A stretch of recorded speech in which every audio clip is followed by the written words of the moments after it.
There's an epidemic that is affecting all of us today, regardless of your health, and is unfortunately a negative for our overall health long term. And I'm not talking about a food, and I'm not talking about an activity. Well, it might be considered an activity. And what I am talking about is information. We are infobese as a society. We are taking in too much information. And here's the thing, if we think about information just like fat, we need fat, right? We need, when we consume it, we know it's important for us. It escorts fat-soluble vitamins. It helps inform our inflammatory response. It helps our hair, skin, and nails look great. So there's a lot of valuable information, but if we consume an excess amount of fat, we also know that it overwhelms and irritates our body. And the same thing is happening with information, specifically information about your health and information about what choices you should be making or what you should be doing. So part of it is our own fault. We're info seeking, right? We're thinking because we have access to all of these different places where we can get an information, some of it very cleverly disguised as edutainment, right? Where we're being entertained with that information, that we're going and we're trying to find this information. And I want to share with you something very important to take away. Information about nutrition and health does not help you get healthier. And as I'm sharing with Infobesity, it actually can be a contributor to your negative health. What you need are insights about your body, about how your body's choices, your current choices, are affecting your health. So we don't actually need more information. I often tell practitioners and individuals, unless you're trying to pass a test, you actually don't need to know a right answer.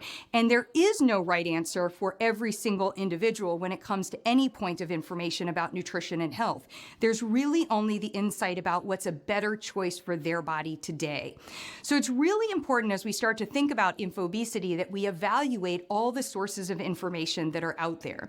One of the things that I like to do, I do it kind of like a dartboard, right? Where I look at, on the outside of that dartboard, there's a lot of information that's out there where legitimately they don't know you at all. I know we kind of want to think that they know you, that celebrity that's on the cover of the magazine, or, when you're watching their Instagram, you're thinking, I have brown hair, they have brown hair. Obviously they know me, or we're both from Ohio, or that kind of thing.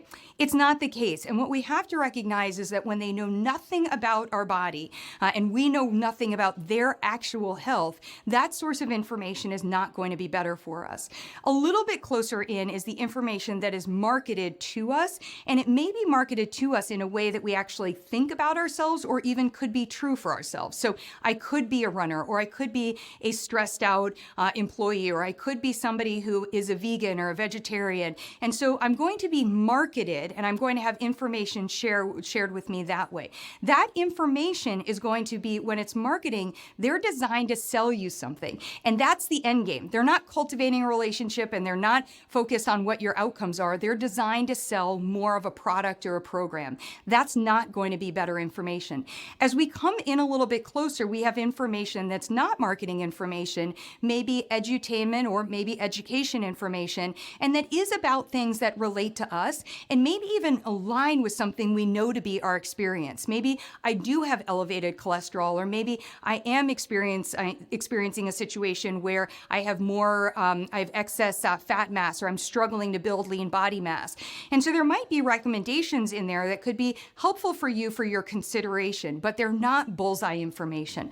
Bullseye information is when you actually get information that is from somebody that knows about you, your body, your choices, why you're making them, and that follows you through the process where they're trying to, and they're responsible for, helping you get better outcomes on that part. So that's really where it's going to be a relationship with a practitioner or somebody who's, as I said, coaching and working with you through that space.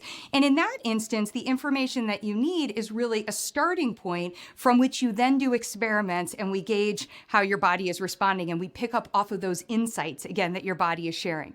So why is this so important? In conclusion, infobesity is a huge problem because it is actually contributing to stress. It's contributing to us not knowing what choices to make. It's also contributing to us spending our time and our money and our emotions on things that are not going to work for our body. And that builds frustration and irritation over time. So if this is resonating for you, I highly suggest that you start to work on evaluating your information load and consider, could I actually feel better with less information?